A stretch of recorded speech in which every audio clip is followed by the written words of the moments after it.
Effectivement, la femme ne cherche pas un mari. C'est nous qui cherchons. Est-ce que c'est l'or qui vous cherche? Hein? Ce n'est pas l'or qui vous cherche. Ce n'est pas le pétrole qui vous cherche. Ce ne sont pas les diamants qui vous cherchent. Les choses de valeur ne vous cherchent pas. C'est vous qui allez vers ces choses-là. Qui creusez le sol, qui creusez la terre, qui faisiez des expérimentations. C'est vous qui faites des fouilles pour retrouver ces éléments précieux. Donc, la femme est une pierre précieuse. La femme est une vigne de grâce. La femme est une bénédiction. La plus grande bénédiction que puisse avoir un homme, c'est d'avoir une femme. Et donc, cette bénédiction qui est au-delà de l'or, c'est-à-dire au-delà du principe de connaissance, car l'or représente la connaissance. Ne vous cherche pas, c'est vous qui allez à elle, qui fouillez, qui expertisez, et qui finalement, lorsque vous avez été quelqu'un d'assez assidu et d'endurant, vous finissez par trouver ce tort qu'est cette femme, qu'est cette bénédiction que vous trouvez et qui finalement vous accompagne dans votre expérience de vie que vous faites dans cette incarnation-ci. Maintenant, la femme que vous devez avoir dans votre réalité que voici est déjà une femme avec laquelle vous êtes né. Ne regardez pas le fait que vous soyez plus âgé qu'elle. Votre femme est née avant vous. C'est pourquoi on épouse des femmes plus jeunes. Sur le plan mystique, les plus jeunes sont les plus vieux. Donc votre femme vous précède. Elle vient avant vous, mais en forme tohu-bohu, c'est-à-dire en forme non encore manifestée dans la création. Un autre pan que j'aurais à développer à d'autres études. Et donc, votre femme vous attend avant que vous ne naissiez. Et quand vous arrivez dans la matérialité, et là je ne parle pas des hommes qui auraient des femmes plus âgées, si une paire de manches, je reviendrai une autre fois. Votre femme, vous la reconnaîtrez. C'est pas que ce soit un carrefour et qu'elle se mette à vanter les choses qui sont en elle. Vous, en tant que son mari, vous allez regarder avec les yeux mystiques et vous verrez ce qui est à vous en elle. Vous verrez ce qui est à vous en elle.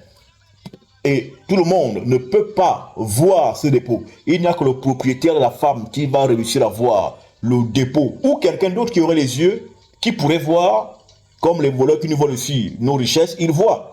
Mais ce n'est pas à eux. Donc, quelqu'un d'autre peut voir le dépôt mystique d'une femme, qui serait votre femme, parce que c'est des choses mystiques qui ne s'observent qu'à l'œil de l'esprit. Et une fois qu'on a observé à l'œil de l'esprit, et qu'on voit qu'il y a une correspondabilité entre ce dépôt vibratoire mystique, cette bénédiction divine, et moi, selon ma vibration, alors cette personne, cette femme, pourrait être ma femme. Donc, ce n'est pas écrit, il n'y a pas de modalité standardisée pour dire quand tu vois si ça, c'est ta femme. Non. Déjà, il faut dire que lors des premiers échanges, posez à la femme que vous courtisez 5 questions, des choses qui vous sont fondamentales. Si elles convergent avec ce que vous avez au fond de vous, c'est déjà un signe positif.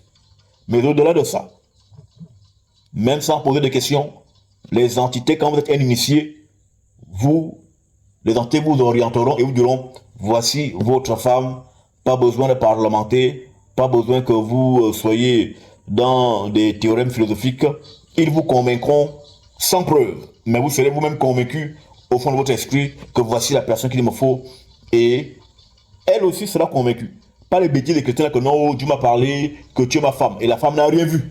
Pas de vision, pas de preuve, pas de rien, juste parce que il a vu les grosses fesses de la sœur qui le font bander, et il veut l'entouma, hein? Il veut juste une touma avec elle, et il vient parler de révélation. Et là, souvent, je dis aux gens là que, est-ce que Dieu drague les femmes? Quand Dieu m'a parlé, que c'est toi ma femme. Non. Si Dieu te parle, s'il pouvait parler, il devait aussi aller parler à la femme, que voici ton mari. Mais Dieu, votre Dieu, ne parle qu'à toi seul. Voilà, et la pauvre, parce que influencée et manipulée, voilà, se met à se marier, parfois avec un gars qui n'est même pas un faf, il n'est même pas fort aux fesses. Un mouilleur, même bandé, il est incapable de bander. Mais il vient te dire que c'est le Saint-Esprit qui lui a dit que c'était la fille là qui était sa femme. Non. Donc, pour reconnaître sa femme, des signes mystico-spirituels vous seront adressés. Et ces signes-là aussi seront adressés à la femme qui est la vôtre. Parce que quand l'esprit te parle à toi, il devrait se parler de l'autre côté en face.